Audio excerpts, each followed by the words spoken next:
discussed a lot and about the infrastructure, the environment, and the resources, and we also mentioned that the strategies from the governments need to move in tandem with the resources that come in, whether it's from NGOs or from commercial interests.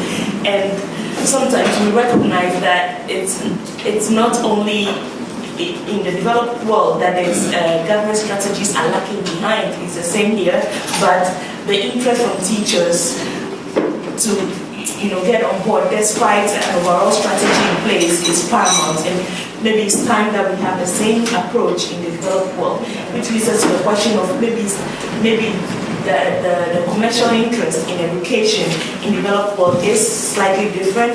That maybe there's a need to come up with new business models to approach education, especially because if you'll be pushing for OERs at the basic level, we need to consider that education, quality of education, it has a lot of commercial interest, even in rural communities, but more so in the city, where the level at which a school is able to provide education is low for them to continue to make money. So perhaps it's time to consider. So we didn't really have one single word. I think we were just describing the context. No, I think that's right. I think recognising the need for that link with the commercial sector is really key. Can I just add one thing to what you said, Sally? You made the intervention that new business models are one of the ways that one can tackle a list of problems that is so long that you really kind of know where to begin. And the example that for me is very striking on this is I think that potentially one of the biggest impacts on the quality of women's lives in the African settings I know has been the cheap Chinese bucket. Because it means that instead of having to spend the whole day waiting for water, you can put your bucket in the queue and you can go and do something else. That has liberated hours and hours and hours of time that can be used in gardening, childcare, valuable activities. And that's a change of business model, which suddenly meant that this cheap thing was available and you could change the model of how you got water. And it's enormous. I see enormous benefits coming out of that simple single thing. And maybe the same is applicable to education. These sort of very simple flips of the situation that change the game from let's all sit around in rubbishy classrooms without some teachers learning nothing to let's try. So we don't know, but the innovation of the business model might be something, cheap, low-cost education provided by commercial providers is beginning to take off in a lot of places, and it's interesting that families seem willing to pay for something that's better. That may be, your intervention is what we're looking for in some cases. It's really useful, and you've done posting notes, so brand points. I have a very small comment. Actually, what you say is also very applicable in developing settings. For example, in Rwanda, I know the quality of education is very low, but why is it very low? Because most of the time is wasted not learning. It's wasted waiting for teachers who are not available. Most of the time for students are wasted trying to have access to a library source. So we wasted many hours trying to access library sources. Hours or the time that could be used rather than learning the resources. And when we have open educational resources and they are ready for people to use, they spend that time learning rather than waiting for having access. And I think that can be, a business model can be kind of designed around there so that people, most of their time is used on the resources rather than waiting to have access. Thank you, yeah, very valid point. Okay, this table, did you guys come up with anything? Yes, we did. I so agree with you. I'd love to talk to you later about the new business development models. But we didn't talk about that much here, although I'm very interested. But we really talked about what needs to be done on more of the public sector work, and it's a little more all-encompassing. In other words, there needs to be mechanisms within the government institutions that instill standards so that as they move forward with their data, when it's completed, or even if it's halfway through, it's already in a format that's open and usable, rather than as technicians having to transform it and be in the transformation business rather than in the sharing business. The other one is that the decision makers of what kinds of projects of education gets funded are often willfully misinformed.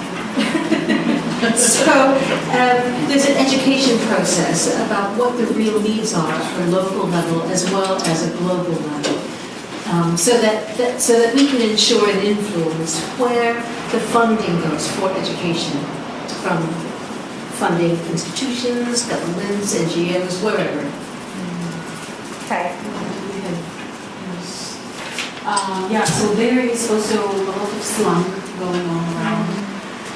Lots of slang. Slang, okay. Yeah, I mean, there are so many sources out there, but they're like completely hermetically enclosed into very high-level language Okay, right, that yeah. not everyone can understand, Okay. and which is really a barrier to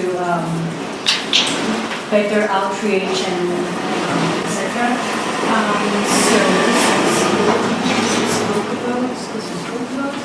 oh yeah, and then yeah, this is kind of related to what Maddie mentioned about educating decision makers, and it's a reason for this related also to breaking up the slang barrier is localizing resources, because we have a lot of things in English or in French, but we have very few resources in other languages. Yes. Right?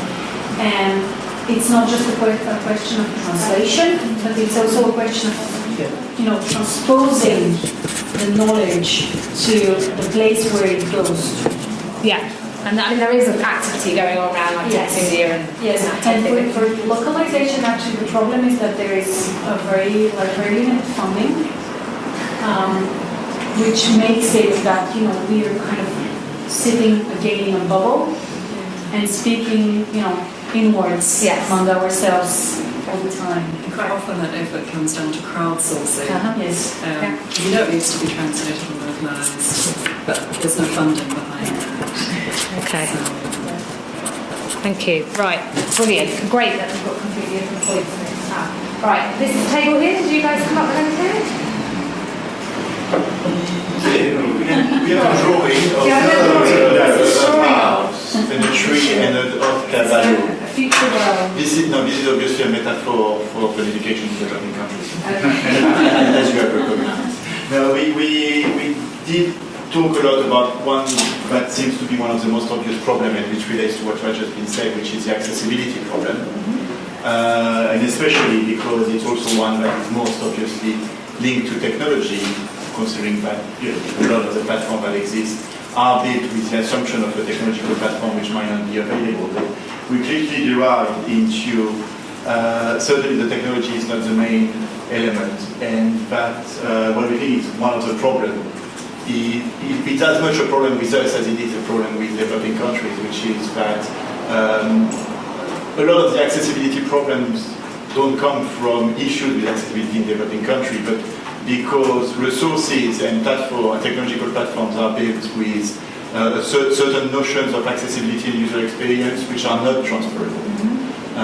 So what we think is that some of the problem is that we actually put some effort in organization where we should rather put our effort into supporting countries in creating their own resources which would naturally be ingrained into their environment, rather than trying to transfer user experiences that we can relate to, but are not necessarily the ones that are most effective there. That relates to a lot to what Balaji is doing, and to some of the discussions around fitting the resources and the technologies around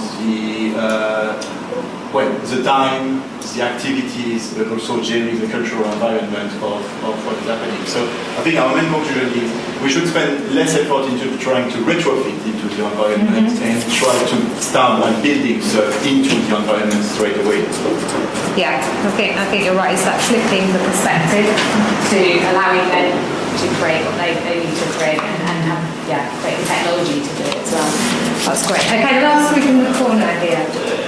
A lot of our discussions revolved around access to existing new materials. So materials are created by teachers and communities, but they're not necessarily localised to communities around the world.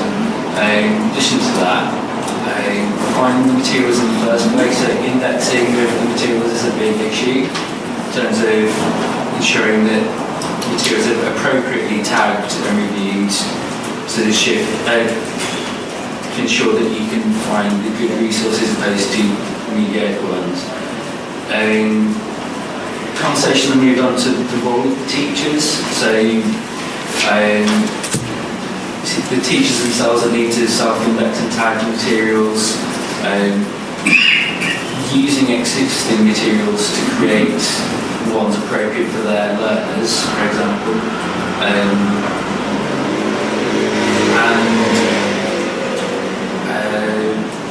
sharing materials. So who owns materials should be on a single global platform or many focused platforms. That's great. That's great. Anybody else in the room? I think one thing that hasn't come up strongly is the role of developers, developers from this context. Yeah. Because tools to capture data, also to access resources is a vital part of open education. But most of the time, I think Balak mentioned in his presentation that the developing world is increasingly becoming large number, they're increasingly producing large amounts of OERs, but I don't think the same applies to tools, and so there is some sort of deficit. So there's a need to consider whether it's skills development or making resources available, or is it just the environment or the infrastructure that needs to be brought up to par with the level of material that is in the system. So developers and so training in how to software develop. Yes. And also sometimes they're already developers, but most of them are not in education. They are looking more at the commercial side. Okay. That's true. Development world too. Yeah. That's for maybe finding information on housing or jobs, but you don't find the same for education. So in this time, developers are brought up to speed about the need for them to branch into education. And people might know about school data, which is something that Open Knowledge does, which is about training in data skills, and they're currently doing a program where they're trying to bring people in all around the world to train in areas. So it's better.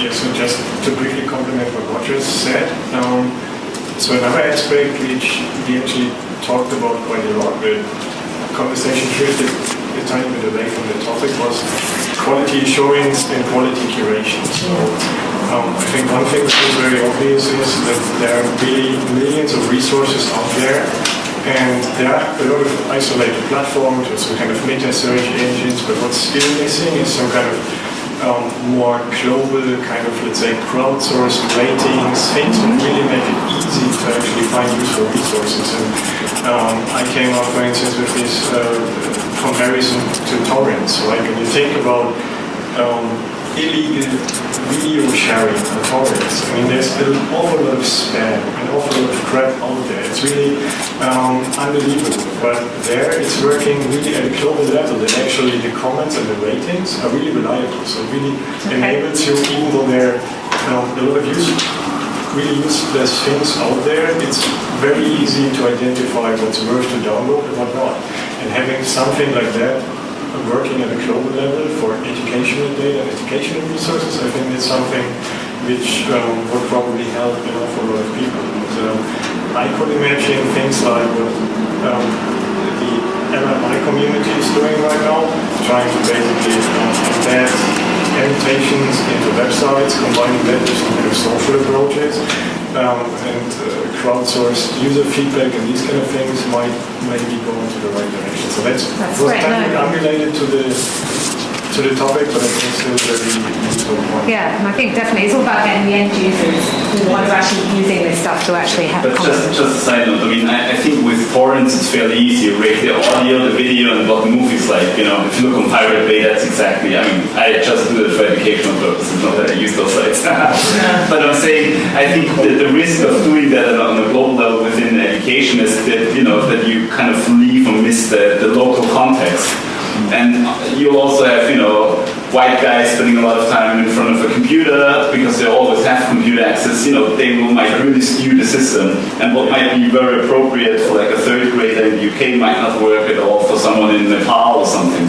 So I think, think about that on a global level also has its risks. On a national level, I think that would be much more useful. There was actually another important point which came up, really, that relevance is something which is really specific by the individual to the context, etc. But I think there are cases for actually both things, right? Having some kind of more global, let's say general, let's say quality assurance, where the specific resource is actually a useful kind of resource, or just also an education and resource repositories to find an awful lot of notes. I mean, resources which are not really well created and whatever. I mean, not really useful actually. And having some kind of quality assurance at that level, and then there's certainly a case where having some really more localized relevance ratings as well.